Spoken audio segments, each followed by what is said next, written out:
melalang buana ke sana ke sini, bahkan informasi juga udah ke internasional. Berkesempatan sih ya, kesempatan untuk hadir dan tampil di sana, bukan saya sendiri sih tapi bersama teman-teman tim gitu. Jadi kayak di Italia, di Vietnam gitu. Jadi iya Sudah sempat pernah tampil di Italia dan Vietnam, Bang ya? Iya, jadi membawa hasanah Kalimantan gitu. Pembangunan wajah daerah melalui pemikiran ide-ide kita gitu kan. Kita ambil dari akar-akar mana yang ada di sini gitu.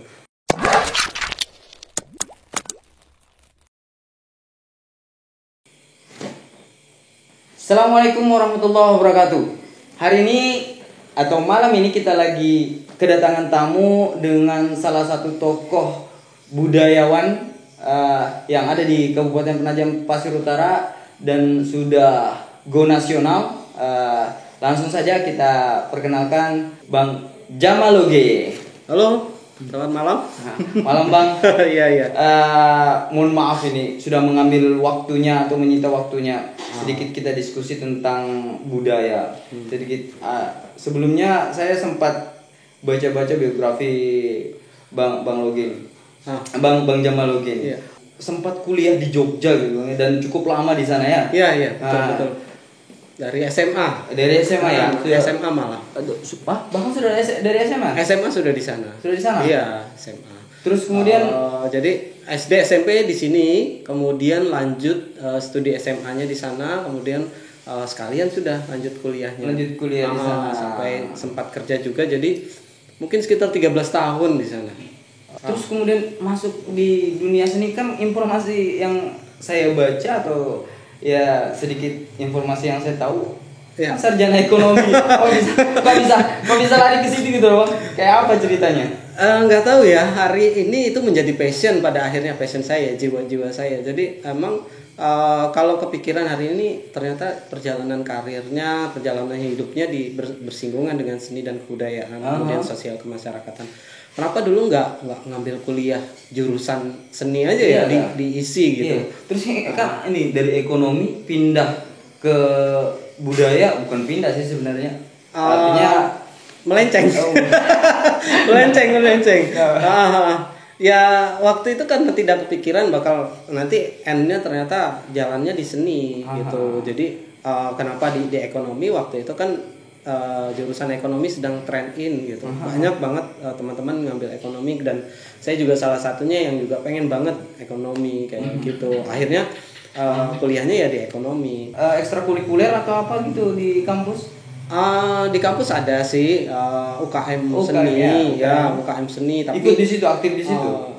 Tidak juga. Enggak juga ya.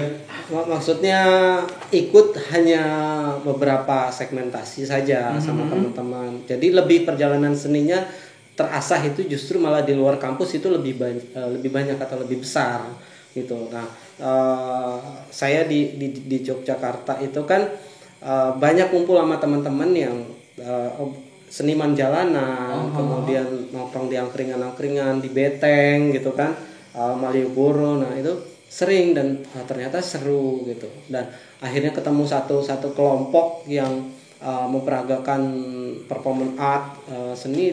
Itu ada ketertarikan saya, ternyata asik ya gitu. Nah coba masuk, berkenalan sama mereka, kemudian mereka ternyata welcome, teman-teman itu kemudian ngajak latihan bareng, ngobrol-ngobrol. Nah itu yang menarik saya lebih dalam lagi, lebih jauh lagi. Itu awal mulanya. Awal mulanya ya. Betul. Gini, dengan hidup di dunia seni kan banyak tantangan. Tantangan apa sih yang dirasakan dari jurusan ekonomi ke kemudian di seni? Agak berbalik nih, orang hitung-hitung tiba-tiba langsung nari gitu. Iya. Melenceng gitu. Betul. Tantangannya gini ya, kalau di ekonomi ini kan hitung yang memang sudah jelas gitu kan, 1, 2, 3 itu kan. Nah kalau seni ini kan lebih kepada fashionable kita, lebih kepada apa yang kita sukai, kemudian kacamata orang bagaimana gitu kan, kemudian trend innya seperti apa. Jadi hal-hal yang seperti itu menjadi tantangan sendiri sebenarnya gitu. Kemudian saya coba loncat lagi ke tradisi, ternyata tantangannya juga banyak karena harus terjun lagi lebih dalam, lebih jauh lagi menggali tentang tradisi itu sebenarnya apa sih gitu kan. Menjadi sebuah tradisi itu adalah bagian dari kebudayaan gitu kan. Nah itu di situ. Jadi kenapa ini membentuk sebuah kebudayaan pada akhirnya? Kenapa ini menjadi sebuah tradisi pada akhirnya? Begitu. Oke Bang. Tantangannya. Kan Jamaloge itu kan nama panggung ya? Iya, nama panggung. Nama aslinya siapa sih Bang? Nama aslinya Jamal Jumain. Jamal Jumain gitu. Loge itu kan dari nama kakek. Dari Kai. Dari Kai. Jadi bapak saya itu kan Jumain Loge. Nah, akhirnya kepikiran waktu pas pertama kali nampil gitu, namanya siapa gitu kan, ditanya nih di belakang panggung, namanya siapa? Masa saya namanya Jamal Jumain, antara di depan panggung sama di belakang panggung sama gitu. Akhirnya sama teman-teman, kamu harus kasih nama khas gitu ya? Khas yang kira-kira orang udah akan hafal dan ingat, oh ini kamu gitu. Jujur aja Bang, saya taunya Jamaloge. Nah itu usulan dari teman-teman. Akhirnya ke ide aja, nama Kai aja aku sandingkan gitu kan. Loge kan bapak ada logenya juga gitu. Nah ya sudah, akhirnya menjadi Jamaloge gitu. Jadi satu gitu aja. Memang kan lebih singkat. Abang ini udah go nasional nih. Kemana aja sih Bang yang udah dilalui? Terus kemudian bawa apa? Nampilin apa gitu? Bilang orang-orang ya gitu ya.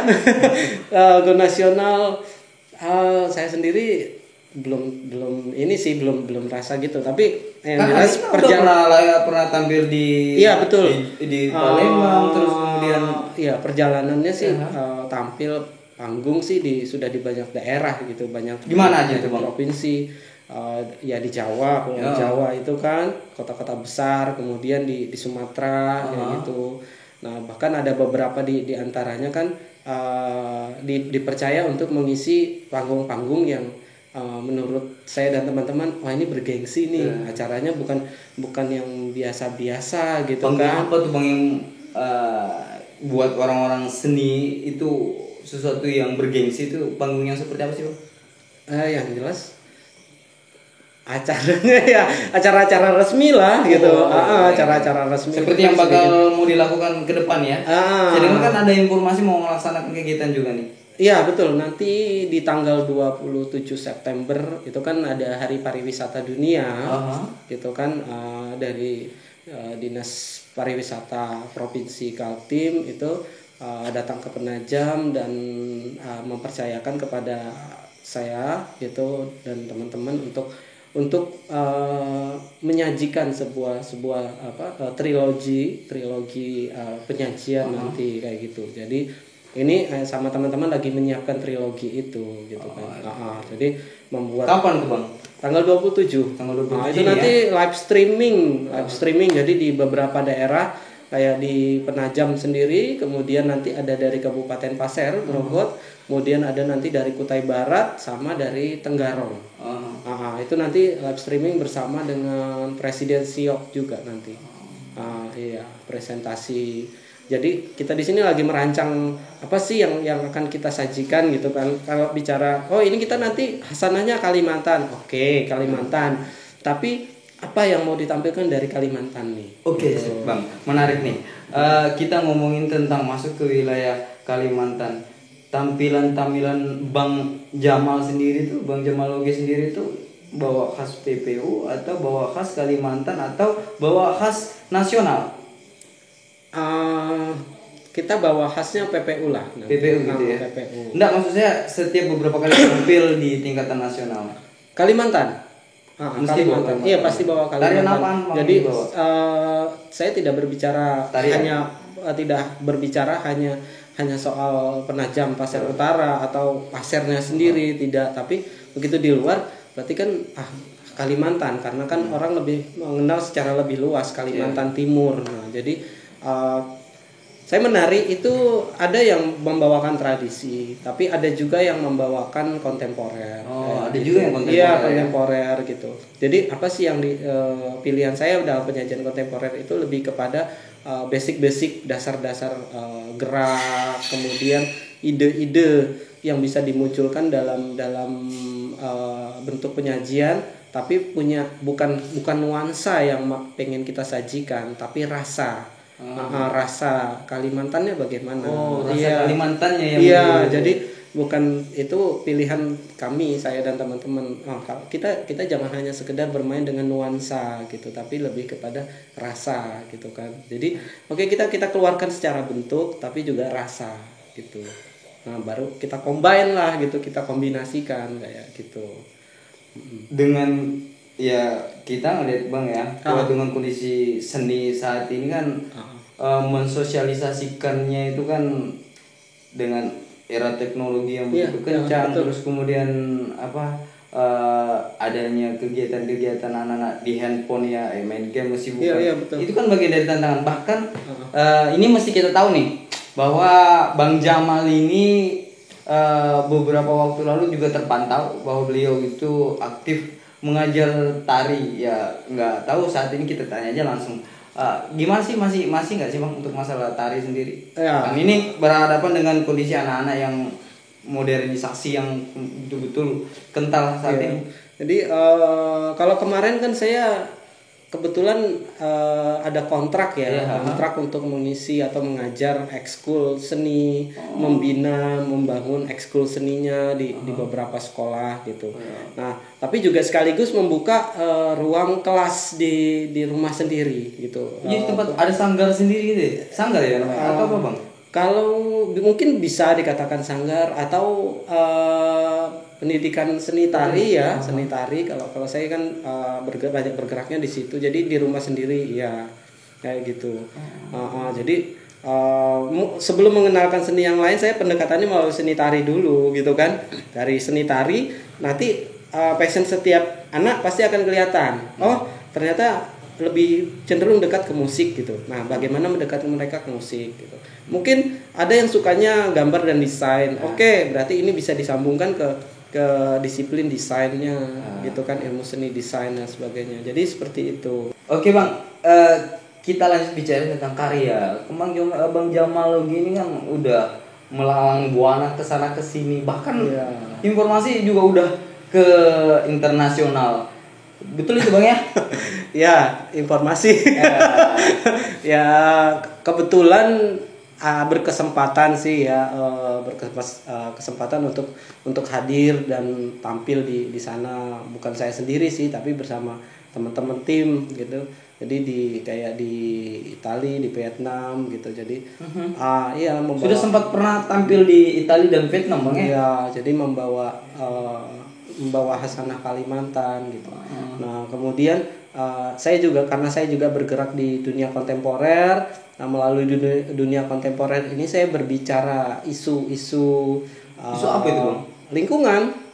Lingkungan, kemudian kemanusiaan kayak gitu kan ya, bersama teman-teman kontemporer. Kayak gitu, misalkan mungkin yang paling berkesan salah satunya adalah waktu di Solo. Di Solo itu di International Ride Festival itu kan dengan beberapa negara, kemudian salah satunya dari Kalimantan Timur saya, terus membawakan 2015 kalau tidak salah, itu membawakan tentang kebakaran hutan Kalimantan melalui ruang tari kontemporer. Nah, jadi di sini kita berbicara isu tentang kebakaran Kalimantan waktu itu. Nah, kemudian ada lagi mungkin isu lain yang bisa kita bawa kepada panggung-panggung lain, mungkin tentang sampah dan sebagainya. Jadi bagaimana mengedukasi ruang masyarakat itu pilihan saya ya, paling passion saya ya melalui ruang media seni ya, seni dan kebudayaan baik secara tradisi maupun secara ruang kontemporer. Oke Bang, kita tarik nih Bang Jamal dari apa yang udah dilakukan sampai ke tingkat internasional. Nah, untuk PPU sendiri apa sih yang udah Bang Jamal lakuin? Kalau di PPU pertama sih dari cita-cita ya, karena saya pernah pernah tinggal di Yogyakarta, kemudian juga pernah beberapa kali kayak ke Bali, kemudian lihat tempat-tempat yang lain. Kan saya merasakan dekat ruang keseniannya itu gitu, dekat dan berlimpah. Nah, saya punya cita-cita bagaimana sih di Penajam ini akhirnya juga mengalami kemajuan yang sama, perkembangan yang sama dengan hasanahnya sendiri, ruang berkesenian itu tadi. Jadi cita-cita bagaimana menciptakan begitu banyak panggung kesenian akhirnya. Tapi konteks panggung di sini bukan berarti panggung yang umumnya itu ya, karena panggung di sini kan sangat luas. Penajam ini pun juga panggung sebenarnya. Mungkin jadi saya pengen menciptakan itu tercipta banyak lahir gitu. Kemudian kreator-kreator seninya juga lahir, mau yang tua yang muda gitu. Ya itu harapan ke depan mudah-mudahan. Nah, sejauh ini gimana? Jadi pertama saya harus membangun saya sendiri dulu gitu kan. Nah, setelah saya membangun saya sendiri, maka saya harus membangun pendukung lainnya. Pendukung lainnya apa? Salah satunya adalah ruang masyarakat. Jadi coba membangun masyarakat berkesenian. Nah, di berkesenian. Itu saya mulai dari Kecamatan Waru gitu. Jadi Kecamatan Waru bagaimana sepanjang tahun kita gempur, kita isi saja dengan bentuk kesenian apapun gitu. Contohnya apa? Iya.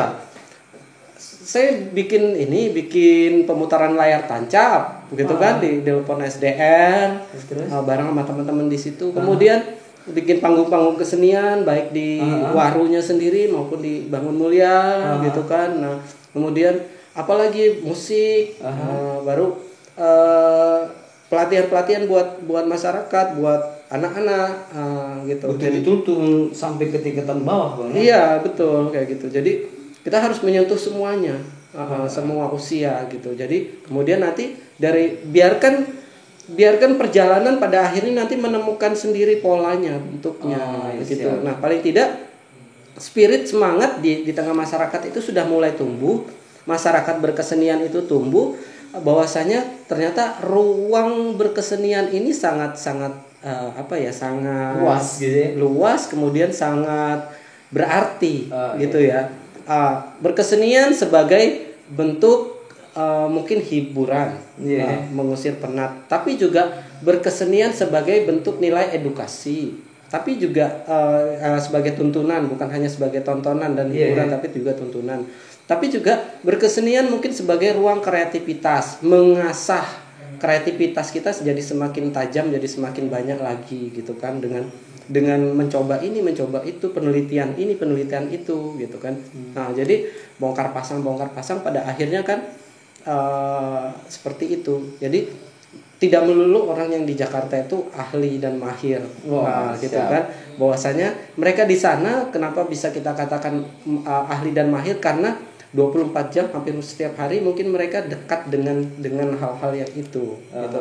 Nah, kalau kita sudah lepas, mungkin pagi kita kesenian, sore sudah nyangkul, malam sudah ngapain lagi gitu kan. Nah, tapi ya itu tadi, bukan melulu di sana menjadi mahir dan ahli atau bisa dengan kebisaan. Kita di sini pun sebenarnya bisa menjadi kemahiran, menjadi keahlian, bisa bisa gitu loh. Nah, tinggal bagaimana kita mau membongkar ini, mendobrak ini, kemudian menanam dari zona nyaman kita gitu ya. Menanamkan ini menjadi sebuah sikap bagi kita sendiri, menempatkan ruang kesenian ini dalam banyak ruang, sebagai tontonan, ya sebagai tuntunan, betul gitu. Oke Bang, ini menarik nih. Ada hal yang saya juga mau tanyakan. Sebelumnya kita juga dulu pernah diskusi. Ada hal yang menggelitik di kepala saya Bang. Semakin lokal, semakin global. Ini maksudnya apa sih Bang? Iya. Itu gini, jadi itu kan sama teman-teman yang kebetulan di dalam sebuah grup ya kan, saya dan teman-teman di berbagai daerah ya, di berbagai provinsi. Pertama kita kan melihat basicnya kan karena kita bersentuhan dengan ruang masyarakat, dan kita melihat masyarakat Indonesia ini kan dinamika dan beragamnya gitu, dan jadi apa sih yang masih menjadi kekuatan di tengah kita masyarakat Indonesia adalah sebuah lokalitas itu tadi. Nah, bahwa dengan berpegang dengan tradisionalitas dan lokalitas bukan berarti kita menjadi ketertinggalan. Justru itu menjadi kekuatan. Bahkan banyak di negara maju malah mendampingkan antara lokalitas tradisionalitasnya dengan modernisme dan sebagainya gitu kan.